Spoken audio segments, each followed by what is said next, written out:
248111006 dan rekan saya. Dan saya Aulia Fitri dengan NIM 248111017 dan rekan saya. Saya Nadia Zahrotunaki Ainun dengan NIM 248111014. Di sini kami akan memaparkan materi mengenai evaluasi belajar dan hasil dan prestasi belajar. Mari kita saksikan pemaparan materi dari kelompok kami. Assalamualaikum warahmatullahi wabarakatuh. Kami dari kelompok 6 akan memaparkan evaluasi dan prestasi belajar. Sebelumnya, saya izin kepada dosen pengampu Dr. Randa Haji Nurul Azmi MA. Saya sebagai moderator dan selaku pemateri yang kedua dengan nama Aulia Fitri dengan NIM 2481100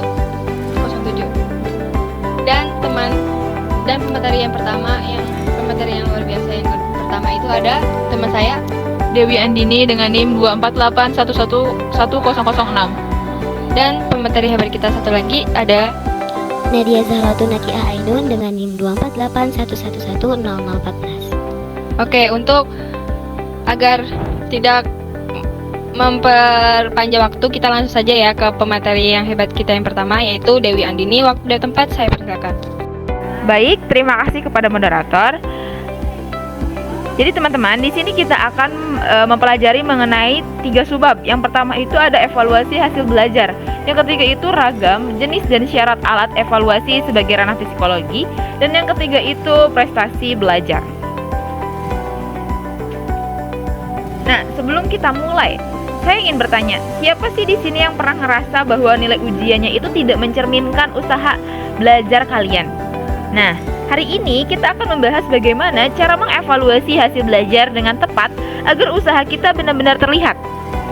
Tahukah kalian bahwa evaluasi hasil belajar bukan hanya soal nilai, tapi juga tentang memahami bagaimana kita belajar dan berkembang. Jadi, evaluasi itu seperti peta yang membantu kita untuk tahu mana arah yang harus kita tempuh. Evaluasi sangat penting dalam pendidikan karena mendorong siswa meningkatkan semangat belajar dan motivasi guru memperbaiki kualitas pembelajaran. Informasi yang maksimal dan manfaat langsung merupakan fungsi dari evaluasi untuk meningkatkan mutu pembelajaran secara keseluruhan. Keberhasilan program pembelajaran biasanya diukur dari hasil belajar siswa yang memerlukan data tentang pelaksanaan proses dan pencapaian tujuan pembelajaran. Evaluasi harus dilakukan secara sistematis dan terencana sebagai alat utama untuk mengukur keberhasilan proses belajar, tidak hanya di pendidikan tinggi, tetapi juga di jenjang dasar dan menengah. Evaluasi juga berlaku dalam kehidupan sehari-hari sebagai bentuk penilaian dan refleksi diri. Nah, dalam sesi ini saya akan mengajak kalian untuk memahami definisi, tujuan, fungsi, dan jenis evaluasi hasil belajar serta bagaimana prestasi belajar diukur secara tepat. Jadi, mari kita mulai dan saya harap kalian bisa aktif bertanya dan berdiskusi supaya materi ini tidak hanya teori, tetapi juga berguna untuk kita semua. Evaluasi pendidikan merupakan proses sistematis yang dilakukan untuk mengumpulkan, mengolah, menafsirkan informasi guna menentukan sejauh mana tujuan pendidikan telah tercapai.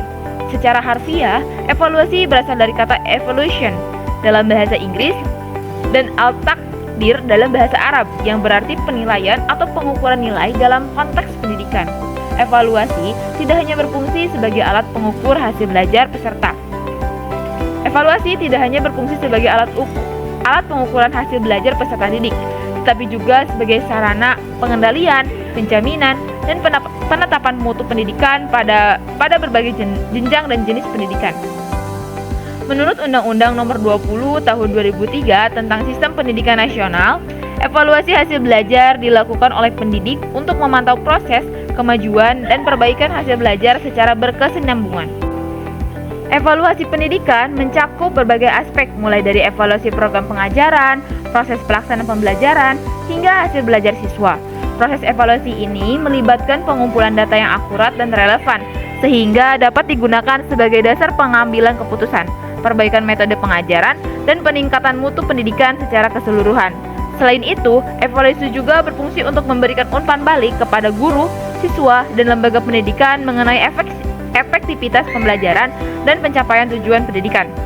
Dalam perspektif psikolog dan pendidikan, evaluasi mengukur aspek kognitif, afektif, dan psikomotorik peserta didik, sehingga hasil evaluasi dapat memberikan gambaran menyeluruh tentang perkembangan dan kemampuan siswa.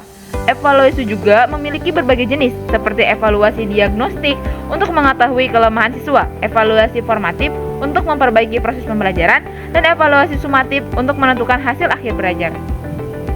Jadi, secara umum, evaluasi adalah proses menilai atau menentukan nilai dari suatu hal. Dalam konteks ini, adalah proses dan hasil belajar dari peserta didik. Selain dimaknai secara akademis, konsep evaluasi juga memiliki dasar dalam ajaran Al-Quran yang menekan pentingnya evaluasi sebagai mekanisme koreksi amal perbuatan dan pengujian kejujuran serta ketaatan manusia. Misalnya dalam Quran Surat Al-Zalzalah dan Quran Surat Al-Naml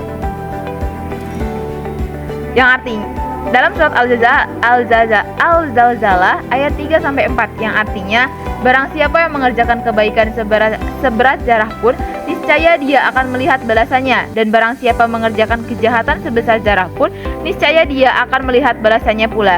Quran Surat Al-Zalzalah ayat 3. Di sini dalam Quran Surat Al-Zalzalah ayat ini menjelaskan bahwa amal sekecil apapun baik dan buruk pasti akan mendapatkan balasannya. Ini adalah evaluasi kehidupan yang adil dan menyeluruh. Yang kedua itu ada pada Quran Surat Al-Naml yang berbunyi, berkata Sulaiman, akan kami lihat apa kamu benar ataukah kamu termasuk orang-orang yang berdusta. Quran Surat An-Naml ayat 27, di mana Nabi Sulaiman mengevaluasi kebenaran laporan mengenai burung-burung Hud. Selanjutnya, tujuan evaluasi hasil belajar. Evaluasi pembelajaran bertujuan untuk mengetahui efisiensi dan efektivitas proses pembelajaran secara menyeluruh, meliputi tujuan, metode, konsep bahan ajar, media, sumber belajar, suasana belajar, serta cara penilaian. Selain itu, evaluasi juga berfungsi untuk menilai dan meningkatkan efektivitas strategi pembelajaran, program kurikulum, dan proses pembelajaran itu sendiri. Evaluasi membantu peserta didik dalam belajar, mengidentifikasi kekuatan dan kelemahan mereka, serta menyediakan data penting untuk pengambilan keputusan pendidikan. Misalnya, jika hasil evaluasi menunjukkan bahwa banyak siswa yang belum paham konsep tertentu, maka guru bisa mengevaluasi kembali apakah materi ini terlalu sulit, atau waktunya terlalu singkat, atau metode pengajarannya belum tepat. Jadi, evaluasi itu seperti cermin, bukan hanya untuk siswa, tapi juga untuk guru agar pembelajaran bisa terus ditingkatkan. Si pembelajaran dapat dijelaskan sebagai berikut. Yang pertama itu keeping track, melacak dan menelusuri proses belajar peserta didik sesuai dengan rencana pembelajaran. Guru mengumpulkan data dan informasi secara berkala, menggunakan berbagai teknik penilaian untuk mengetahui kemajuan belajar siswa. Yang kedua itu dengan checking up, yaitu mengecek sejauh mana kemampuan peserta didik tercapai dan mengidentifikasi bagian materi yang sudah dikuasai maupun yang belum. Ini dapat membantu guru mengetahui area yang perlu diperbaiki. Yang ketiga, finding out, mendeteksi kekurangan, kesalahan, atau kelemahan peserta didik selama proses pembelajaran sehingga guru dapat segera mencari solusi alternatif untuk mengatasinya. Yang keempat adalah summing up, yaitu menyimpulkan tingkat penguasaan peserta didik terhadap kompetensi yang telah ditetapkan. Hasil evaluasi ini menjadi dasar penyusunan laporan kemajuan belajar kepada pihak yang berkepentingan. Selanjutnya, fungsi evaluasi hasil belajar. Evaluasi pendidikan memiliki dua fungsi utama, yaitu fungsi umum dan fungsi khusus, yang bersama-sama membentuk peran penting evaluasi dalam dunia pendidikan. Yang pertama adalah fungsi umum evaluasi. Fungsi umum evaluasi dalam pendidikan terdiri dari tiga aspek utama yang saling berkaitan dan berperan penting dalam meningkatkan kualitas pembelajaran dan hasil belajar peserta didik. Yang pertama itu meningkatkan kinerja, di mana evaluasi ini berfungsi sebagai alat untuk mengukur dan meningkatkan kualitas proses pembelajaran serta hasil yang dicapai oleh peserta didik. Dengan melakukan evaluasi secara rutin, guru dan lembaga pendidikan dapat mengetahui sejauh mana sih metode pengajaran, bahan ajar, dan strategi pembelajaran yang efektif dalam membantu siswa untuk memahami materinya. Hasil evaluasi yang diperoleh ini dapat menjadi dasar untuk melakukan perbaikan dan penyempurnaan, sehingga proses belajar mengajar dapat berjalan lebih optimal dan kinerja pendidik pun maupun peserta didik meningkat. Yang kedua adalah memperkuat tekad, di mana evaluasi juga berperan sebagai motivator bagi pendidik dan peserta didik. Bagi guru, hasil evaluasi yang positif dapat memperkuat keyakinan dan tekad untuk terus meningkatkan kualitas pengajaran. Dan bagi siswa, evaluasi memberikan gambaran pencapaian belajar yang dapat memotivasi mereka untuk berusaha lebih giat dan memperbaiki kelemahan yang ada. Dengan demikian, evaluasi itu bisa menjadi dorongan psikologis yang penting untuk mempertahankan semangat belajar dan mengajar. Yang ketiga adalah memperkuat atau menyelesaikan dimulainya kembali, di mana ketika hasil evaluasi itu menunjukkan bahwa pencapaian belajar belum memenuhi standar yang diharapkan, evaluasi menjadi dasar untuk melakukan perbaikan, revisi, atau pengulangan proses pembelajaran. Hal ini memungkinkan guru dan juga peserta didik untuk meninjau kembali metode, materi, dan strategi yang digunakan, sehingga dapat mengatasi kendala dan meningkatkan efektivitas pembelajaran di tahap berikutnya. Dengan kata lain, evaluasi membantu memastikan bahwa proses pembelajaran tidak terhenti pada hasil yang kurang memuaskan, melainkan terus diperbaiki secara berkelanjutan. Jadi, evaluasi itu bisa memberikan hasil yang menyenangkan jika sesuai target atau mengecewakan. Tapi justru dari sinilah kita bisa belajar dan memperbaiki proses pembelajaran secara menyeluruh. Selanjutnya yaitu adalah dua kemungkinan hasil dari proses evaluasi. Dalam proses evaluasi terdapat dua kemungkinan hasil yang dapat diperoleh. Yang pertama hasil positif, yang kedua adalah hasil negatif. Yang pertama hasil positif. Hasil positif ini yaitu jika hasil evaluasi itu menunjukkan pencapaian tujuan pembelajaran sesuai dengan standar yang ditetapkan. Jadi, hasil positif ini menandakan bahwa proses pembelajaran itu belajar secara efektif dan peserta didik itu berhasil menguasai materi yang diajarkan. Sedangkan hasil negatif yaitu hasil yang kurang menggembirakan, di mana evaluasi itu menunjukkan kegagalan, kurangnya kemajuan, atau ketidaksesuaian dengan tujuan pembelajaran. Nah, di mana kondisi ini tuh dapat memaksa guru untuk meninjau kembali metode pengajaran, materi, atau strategi yang digunakan agar dapat disesuaikan dengan kebutuhan peserta didik dan tujuan pembelajaran tersebut. Selanjutnya itu adalah fungsi khusus evaluasi pendidikan. Evaluasi dalam pendidikan itu memiliki peran penting yang terbaik ke dalam 3 aspek utama, yaitu segi psikologis, didaktik, dan administratif.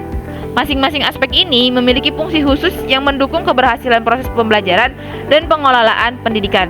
Yang pertama itu dari segi psikologis. Bagi peserta didik, evaluasi itu berfungsi sebagai panduan untuk mengetahui sejauh mana sih hasil belajarnya telah dicapai. Dengan evaluasi itu, siswa itu dapat memahami kekuatan dan kelemahan mereka, sehingga dapat memotivasi diri untuk memperbaiki dan meningkatkan prestasi belajar.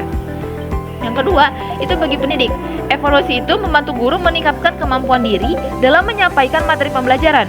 Informasi dari evaluasi ini dapat menjadi acuan untuk menentukan langkah-langkah apa sih untuk memperbaiki agar proses pembelajaran itu menjadi lebih efektif dan efisien, serta kesesuaian dengan kebutuhan. Jadi, evaluasi pendidikan itu kalau dari segi psikologis itu dapat membuat bukan hanya untuk peserta didik saja, tetapi dapat juga bagi pendidiknya. Selanjutnya, yaitu segi didaktik, yaitu evaluasi memberikan motivasi kepada peserta didik untuk melakukan perbaikan, mempertahankan, dan meningkatkan belajarnya. Itu bagi peserta didik. Ada pula dari segi didaktik bagi gurunya, yaitu evaluasi itu berfungsi sebagai alat untuk mengevaluasi prestasi belajar siswa secara objektif. Yang kedua itu menentukan posisi dan perbandingan prestasi siswa dalam kelompok belajar. Yang ketiga itu memilih dan menetapkan langkah penyelesaian masalah belajar yang dihadapi siswa. Dan yang keempat itu menilai sejauh mana sih pelaksanaan kegiatan pembelajaran itu berjalan sesuai dengan rencananya.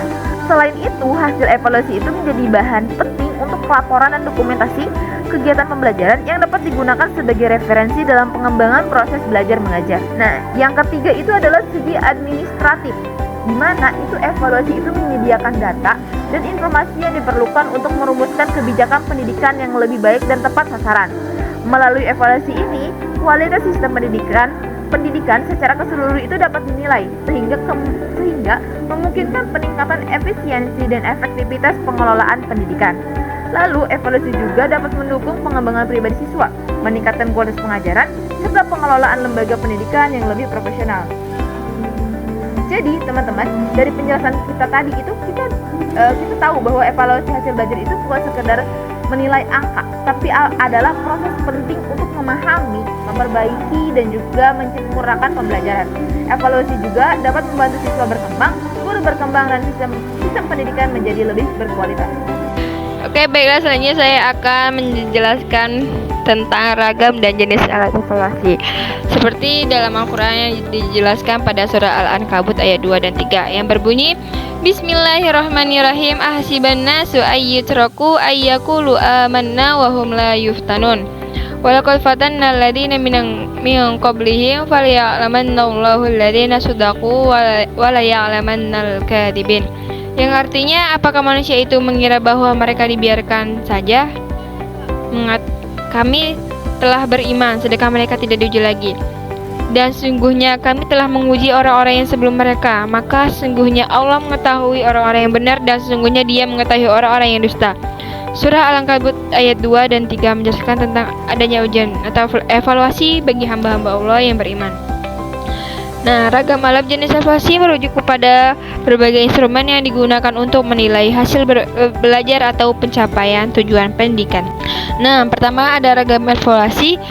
Ragam evaluasi itu ditemukan pada awal tahun 1950-an, yaitu Benjamin S. Bloom yang bersama dengan koleganya mencoba mengungkapkan jenis-jenis tujuan yang dapat dinilai di sekolah dengan sebutan Stocknomy. Bloom 1917 jenis tujuan tersebut dikelompokkan menjadi 3 ranah, yaitu ada ranah kognitif, ranah efektif, dan ranah fisikomotorik. Nah, yang pertama itu ada ranah kognitif, adalah yang mempelajari tentang kemampuan intelektual siswa yang seperti yang ditampakkan dalam menyelesaikan soal-soal fisika. Nah, yang ranah kognitif berkenaan dengan hasil belajar intelektual terdiri atas 6 aspek, yaitu ada pengetahuan, yang dimana kemampuan mengingat dan mengenali materi yang telah dipelajari merupakan tingkat terendah seorang siswa. Yang kedua yaitu pemahaman siswa terhadap siswa tentang kemampuan memahami makna, menjelaskan, meringkas, dan menginterpretasikan informasi. Yang ketiga itu ada penerapan pada siswa, yang dimana mempelajari kemampuan menggunakan pengetahuan dalam situasi baru secara tepat dan benar. Yang keempat itu ada analisis pada siswa, yang dimana kemampuan menguraikan materi menjadi bagian-bagian untuk memahami struktur dan hubungan antar bagian. Yang kelima itu ada sintesis, yang dimana kemampuan menyusun kembali bagian-bagian yang sudah rusak menjadi suatu bentuk atau struktur yang baru lagi. Yang keenam itu ada evaluasi, yang dimana mempelajari siswa tentang kemampuannya menilai dan mengambil keputusan berdasarkan kriteria yang jelas, merupakan tingkat yang tertinggi karena melibatkan semua kemampuan sebelumnya serta mempertimbangkan nilai-nilai.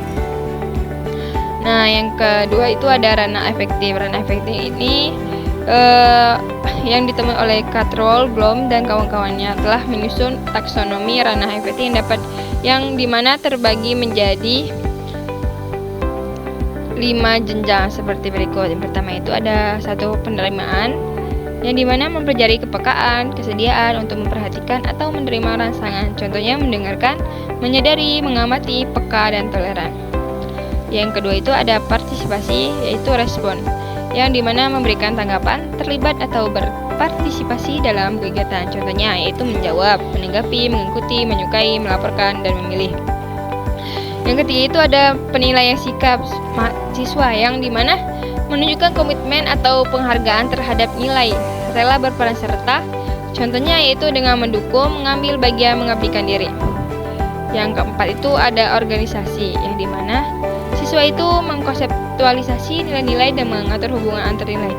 Contohnya yaitu mengubah, menghubungkan, mempertahankan, dan mengintegrasikan, dan mengorganisir. Yang kelima itu ada pembentukan pola hidup, characterization, yang dimana menginternalisasi nilai-nilai hingga menjadi bagian dari pola hidup dan perilaku. Contohnya itu mengusulkan, memperagakan, mempertunjukkan, merevisi, dan mempengaruhi dan melayani. Nah, yang terakhir itu ada ranah psikomotorik, yang dimana ranah ini membahas tentang keterampilan yang membutuhkan penggunaan dan koordinasi otot tubuh, yang dimana itu siswa itu butuh praktek langsung gitu. Nah, di sini ranah menurut itu terbagi menjadi ada menurut Harrow, Kibler, dan Simpson.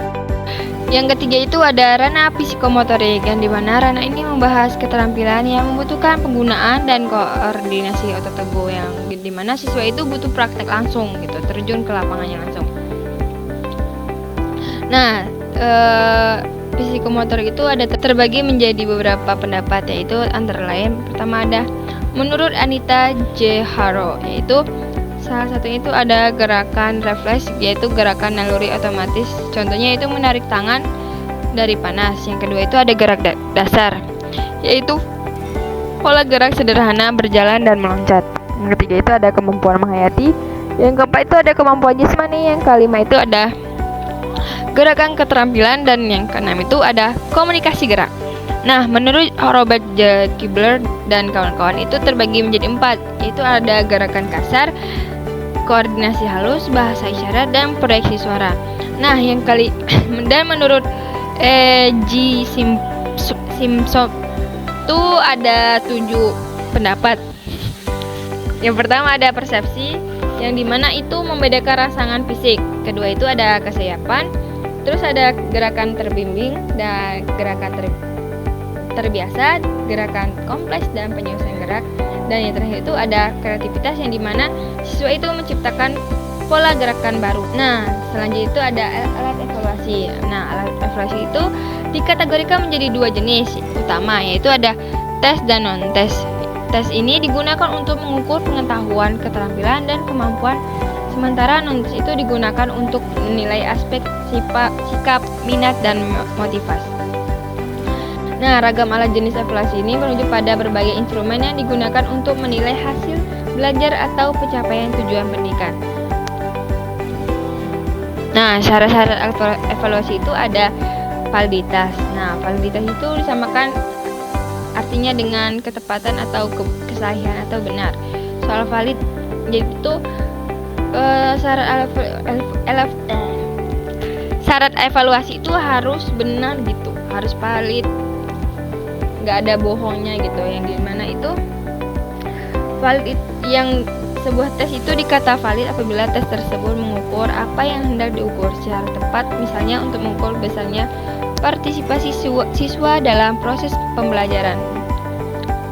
Nah, yang kedua itu ada reliabilitas, yaitu dapat dipercaya atau keajegan, atau dengan nama lain reliabilitas.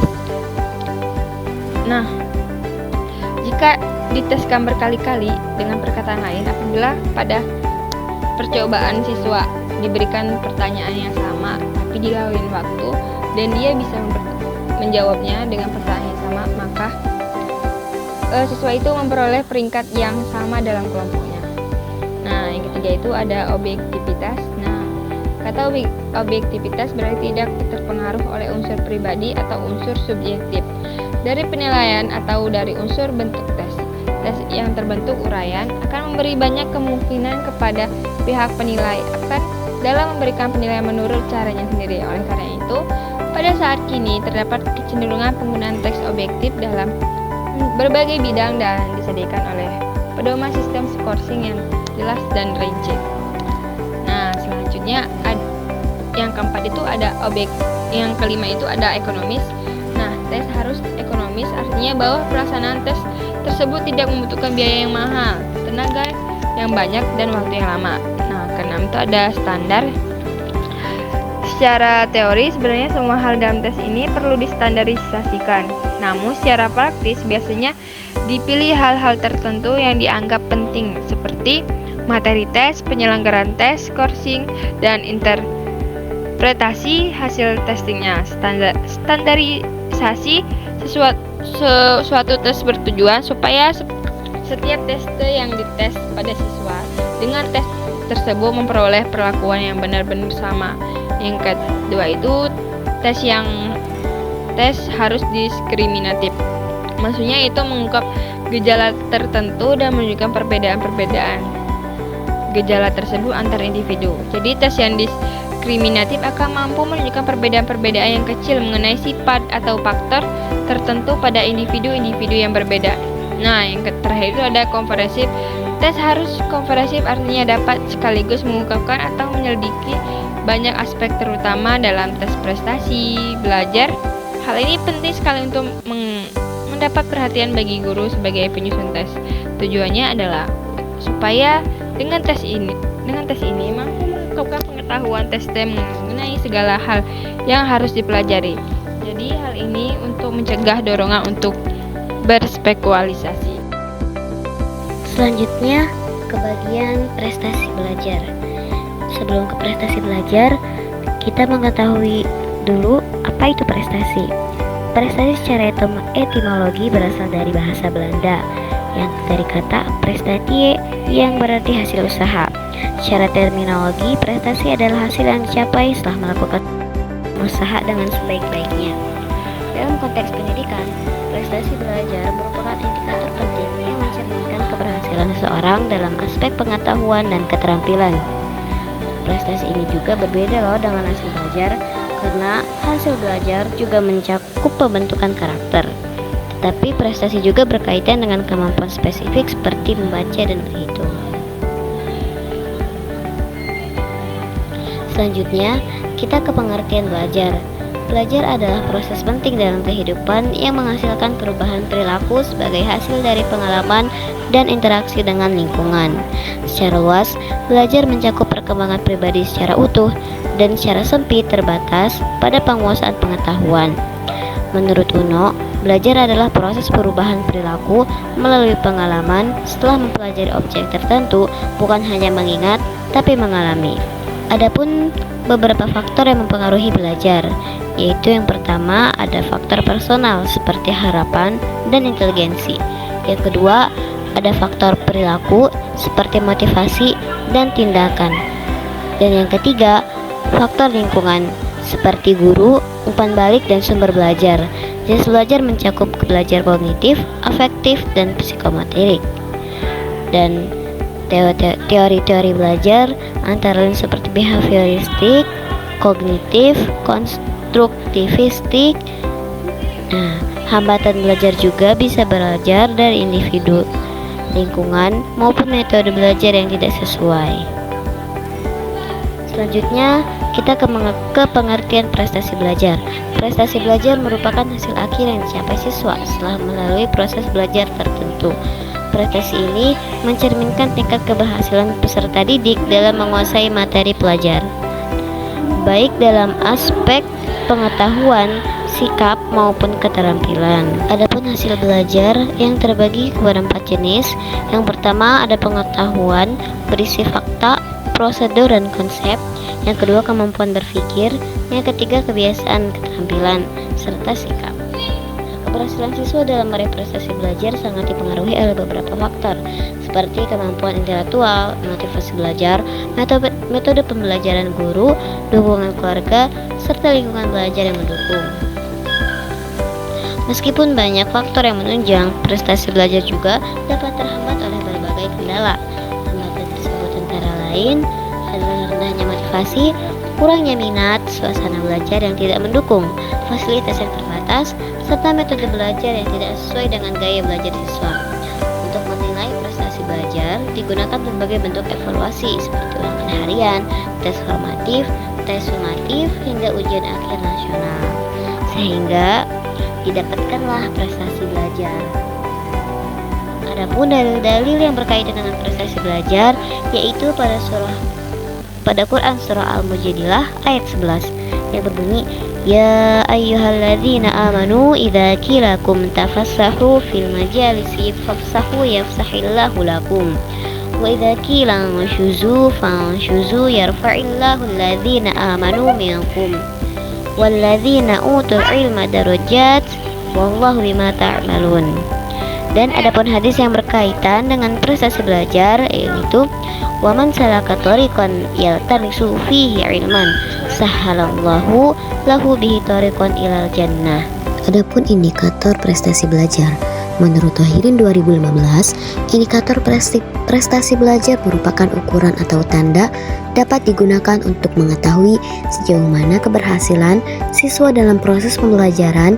Indikator ini mencerminkan pencapaian hasil belajar dalam 3 ranah utama, yaitu yang pertama ranah cipta atau kognitif berkaitan dengan kemampuan berpikir dan aspek intelektual peserta didik. Yang termasuk indikator pada ranah ini meliputi yang pertama, menunjukkan dan membandingkan informasi.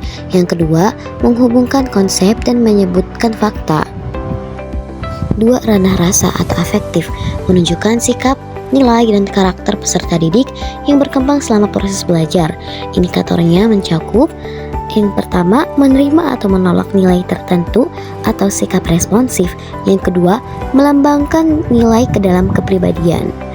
Yang ketiga, ranah karsa atau psikomotorik, mencerminkan kemampuan fisik dan keterampilan motorik peserta didik. Indikator yang termasuk di dalamnya adalah koordinasi gerakan tubuh, seperti gerakan mata, tangan, dan kaki. Kemudian kemampuan mengucapkan atau mempraktikkan materi secara nyata. Adapun menurut Mulyasa 2014 bisa dibaca sendiri karena mencakup kognitif, afektif, dan psikomotorik. Sama juga menurut Thohirin. Nah, di sini ada dalil-dalil yang menjelaskan atau yang berkaitan dengan indikator prestasi belajar seperti pada ranah kognitif terdapat pada surah Al-Jumar ayat 9 dan ranah afektif terdapat Quran surah Al-Hujurat ayat 13 dan pada ranah psikomotorik terdapat pada surah Al-Ankabut ayat 69. Lanjut kepada batas minimal prestasi belajar atau bisa disebut KKM. KKM adalah kriteria ketuntasan minimal yang merupakan standar pencapaian hasil belajar paling terendah yang wajib dicapai oleh peserta didik pada setiap kompetensi dasar dalam suatu mata pelajaran. Dalam praktik pendidikan, keberadaan KKM ini memiliki peran yang sangat sentral karena menjadi alat ukur keberhasilan pembelajaran, acuan program remedial, dan pengayaan serta menjadi pedoman dalam penyusunan laporan hasil belajar. KKM ini berfungsi sebagai elemen strategis untuk memastikan bahwa setiap siswa mampu mencapai kompetensi esensial sesuai dengan karakter dan gaya belajarnya. Hal ini menjadikan proses penetapan KKM tidak bisa dilakukan secara sembarangan, melainkan perlu pendekatan yang sistematis dan analisis dengan mempertimbangkan kondisi akulturasi di Indonesia. Penetapan KKM ini biasanya didasarkan pada 3 komponen utama, yaitu yang pertama tingkat kompleksitas kompetensi dasar, yang kedua karakteristik peserta didik, dan yang ketiga daya dukung lingkungan belajar termasuk sumber daya yang tersedia di sekolah. Ketiga komponen tersebut digunakan agar KKM yang ditentukan realistis, inklusif, dan relevan serta menyesuaikan dengan kebutuhan pendidik saat ini. Adapun dalil-dalil yang berkaitan dengan batas minimal KKM yaitu pada Quran surah Al-Baqarah ayat 195 dan Quran surah At-Taubah ayat 105. Adapun hubungan evaluasi dan prestasi belajar, ini evaluasi itu sama dengan alat ukur prestasi belajar ya teman-teman, karena mengukur sejauh mana siswa mencapai tujuan pelajaran, misalnya ujian semester. Ada juga evaluasi sebagai umpan balik, di mana evaluasi ini memberi feedback untuk perbaikan strategi mengajar dan belajar. Dan prestasi belajar ini sama saja dengan cerminan efektivitas pembelajaran yang menunjukkan keberhasilan metode dan media pembelajarannya seorang guru. Itu jadi teman-teman hubungannya. Sisanya bisa kalian baca sendiri. Selanjutnya saya akan menjelaskan tentang hubungan evaluasi dan prestasi belajar pada mahasiswa pendidikan kimia. Nah, ini evaluasi prestasinya ini ada tolak ukur kompetensi konseptual dan praktikum. Terus ada dasar pengembangan pembelajaran, ada dorong refleksi dan kemandirian belajar, ada nilai kompetensi pedagogik dan profesional. Terus ada evaluasi ukurnya yaitu penyusunan RPP, penjelasan konsep sulit, dan pengelolaan lab sekolah. Ada yang kelima, yang terakhir dasar keputusan akademik profesional. Nah, kesimpulannya teman-teman ini, evaluasi merupakan proses penting dalam dunia pendidikan yang bertujuan untuk menilai ketercapaiannya tujuan pembelajaran baik dalam aspek kognitif, afektif maupun psikomotorik. Evaluasi ini membantu pendidik memahami kemajuan peserta didik dan efektivitas strategi pembelajaran yang digunakan. Dalam konteks mahasiswa pendidikan kimia, evaluasi tidak hanya mengukur penguasaan konsep kimia dan keterampilan laboratorium, tetapi juga menilai kesiapan pedagogik sebagai calon guru. Nah, adapun prestasi belajar adalah hasil dari proses belajar yang mencerminkan penguasaan peserta didik terhadap materi yang telah dipelajari. Prestasi belajar ini mencakup 3 ranah utama juga nih teman-teman. Seperti yang di atas, ada kognitif, afektif, dan psikomotorik. psikomotorik. Nah, hubungan antara evaluasi dan prestasi belajar ini sangat erat loh dan saling memengaruhi. Karena evaluasi yang dilakukan secara sistematis dan berkelanjutan dapat meningkatkan kualitas pembelajaran dan menjadi dasar dalam pengambilan keputusan pendidikan seperti prestasi belajar. Adapun daftar pustakanya, ini yang dapat kami gunakan. Saya kembalikan ke moderator. Baiklah, mungkin inilah yang bisa kami sampaikan. Kurang lebihnya kami minta maaf. Wabillahi taufiq wal hidayah. Wassalamualaikum warahmatullahi wabarakatuh.